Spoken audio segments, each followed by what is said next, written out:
Welcome to SciTech Culture with Steve Kern and Ben Warner, where we examine science, technology and culture in the 21st century. Visit our website at scitechculture.com. All right, we're here and it's 2024. Welcome to the new year, Steve. It's hard to believe that, it's 2024.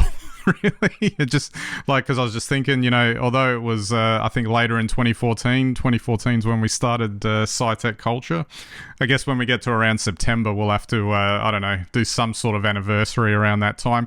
Although having said that, I believe we're coming up to a significant one next week when we tick over 300. So that'll be quite the milestone as well.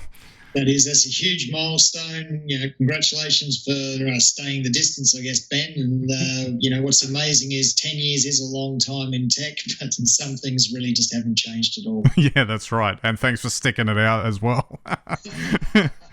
But having said that, and just to, jokingly say this off on the side here, is that, I was concerned that we might not get there for about 5 seconds after we came back into the new year, because although I won't go into excessive detail about what caused this particular issue, but I had to do a rather rapid change of web hosting providers for our that hosts our MP3 and website, etc.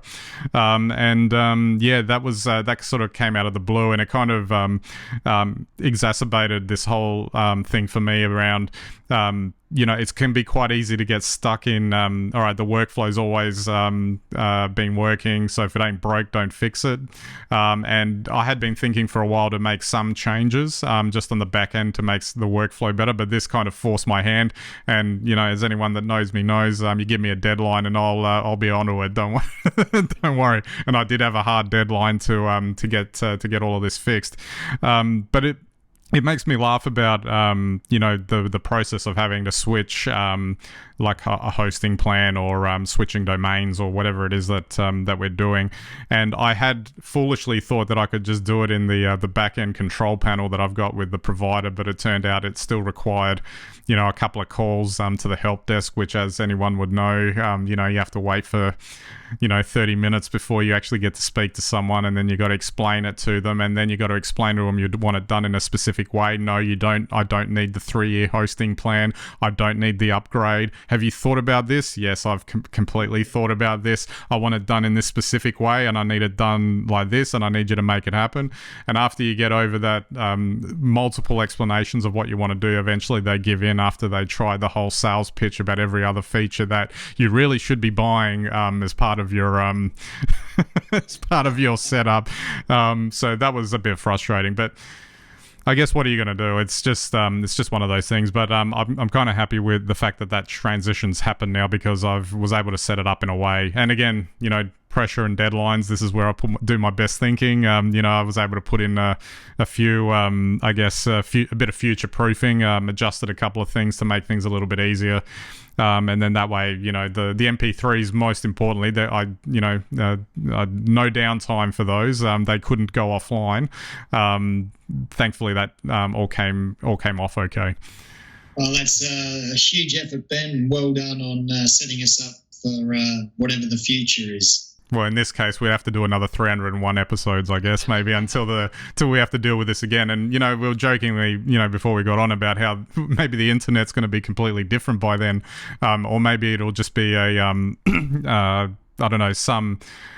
AI hellscape that we can't imagine how it'll be.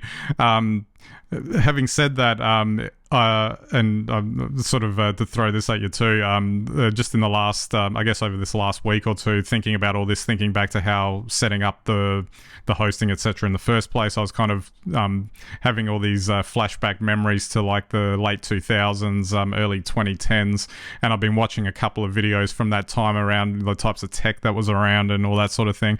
Like, I don't know if you have like sort of memories of that time, that there was a kind of a palpable excitement around what was going on in terms of like the transforming nature of tech. And I think that actually kind of started to change once you started to get towards, like mid to late 2010s, and where it's the shine kind of came off, and it all became a bit ubiquitous. Yeah, well, let's face it, back in 2010, 2011, the iPhone was still relatively new. The Android platform was catching up. Things were happening. iPads were new, and we were starting to see things, in terms of, I guess, the end of the PC era with just new mobile devices, offering us all sorts of wonderful and exciting sort of innovation. You'd have to say, though, while there have definitely been advances in terms of tech over the last decade, I tend to think that the reality is there really hasn't been any innovation. And, in fact, everything's becoming highly iterative. And we're seeing, in fact, really just a focus on, return on investment rather than trying to build something new or amazing, in sort of the tech world, which is understandable. I mean, there's not really been any big breakthrough or any particular need to drive new usage of the tech, and that's ultimately what will drive new platforms. I mean, perhaps the craziest thing we've seen is the folding screen and a return to clamshell. in a form factor that we don't really need it in, but anyway. Square, isn't it? Exactly. There was one final point. There was a curious thing I saw the other day. It was someone on YouTube had done a history of iPhone video, and what they did was they apparently had every model of iPhone available, and they shot, basically themselves talking to the camera, and at particular points they would change each iPhone out. So as it was going along, you got the increase in quality of the video camera as it went through the years, as each model progressed. So he started with I think an iPhone 3G or something, and then made it all the way up to the 15 Pro Max. But what made me, and it kind of talks to this point about how many leaps were made in that early 2010s period and how exciting some of it was because you could see dramatic differences in the quality of the video up until around the phones that probably came out in around 2015, 2016, and then I was really watching the video closely.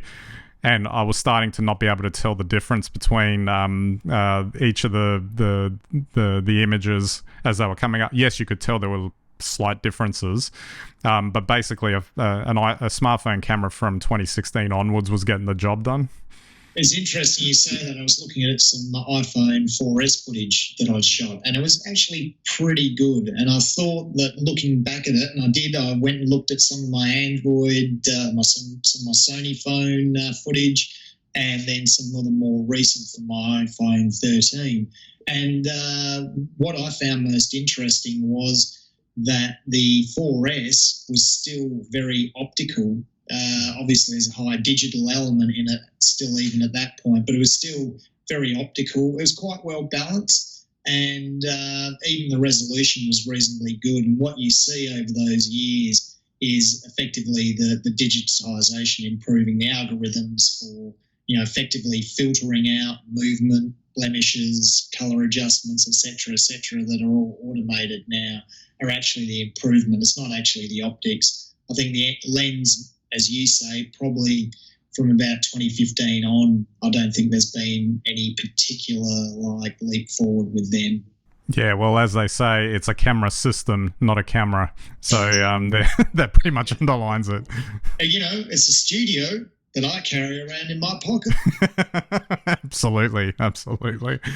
Alrighty. So, all right, just shifting away from that, one other topic we wanted to touch on, because it's nice to get a nice shock to kick a year off, especially because I do the odd flight here and there. This whole thing about this 737 Max door plug that blew out on this Alaska Airlines flight, and obviously not a funny matter in the middle of it, and there was the footage of that someone had taken of the plane flying with this big gaping hole in the side, and lucky that no one got sucked out basically in this thing. Obviously it led to some other I don't know, jokes about IKEA, the people assembling the thing working off IKEA mock-ups of instructions or whatever, but it kind of comes back to the Max in particular has had that problematic history where there were the two crashes that happened a few years ago. There's this, and then there's other door plugs that don't have the bolts installed, and it kind of leads to a question mark around like what's going on from a safety perspective, like adhering to making sure that, why corner, like it kind of points to like corners being cut somewhere. It's just disturbing that that's kind of within an airline with a plane. Yeah, very disturbing. Look, for me, and we don't know the final findings yet, so the ATSB will turn this into an episode of Air Crash Investigation, and it'll be great viewing when it comes out, so I can't wait to see that. Yeah. But I think, what it looks like here is that it's probably not a design fault as much as a human factors error.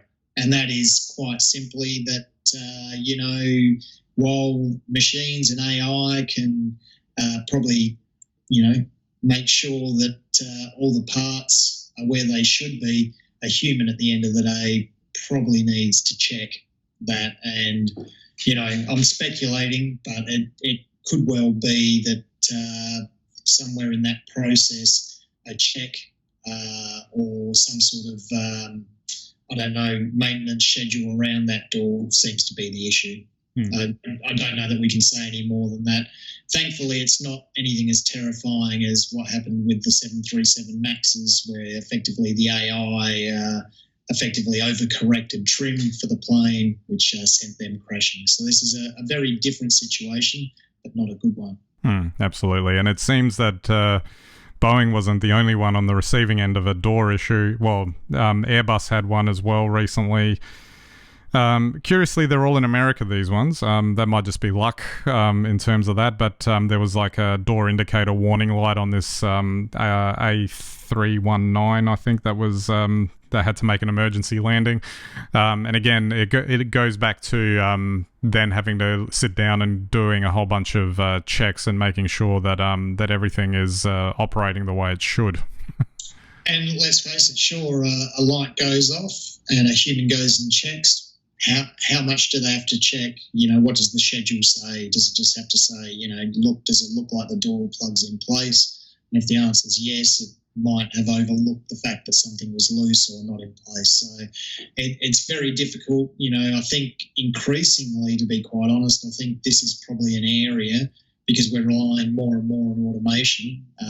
It's very hard to define what the human role is, and that's why human factors are essential. And I think everyone needs to be super thorough in these situations. Absolutely. Well, I'm sure we're going to find out the cause and everything in due order, in due time, I should say. As this goes along, the investigators have been quite thorough and have taking great pains to say we don't know anything about anything until we do, because again, maybe I have to have another crack at the media here. The amount of times that I've seen Australian media have done it, obviously American media have done it, where I've seen them ask the question, so is this what the cause was? Is it, like, can you tell us definitively now? And like they keep answering, well, we don't know anything, we're still investigating, it would be inappropriate to speculate as to the exact cause. And to see that on a loop over and over again, that sensationalization aspect just really irritated the crap out of me. Well, it is irritating. It's also quite funny, because if any of those reporters had ever watched Air Crash Investigation, they know you don't ask. You don't ask until you see it in the next series. Maybe that's what these guys should do, is just tell them to go watch the show, and kind of get the lowdown on it. All right, we might wrap it up there, Steve. Good to kick off 2024. New hosting provider and everything, so we're all good to go now. So we'll have a bit of a play around with that, see how we go, and looking forward to next week, as we're going to tick over to 300. Excellent. That's good. Absolutely. All right, so that's it for this episode, and we'll catch you next time.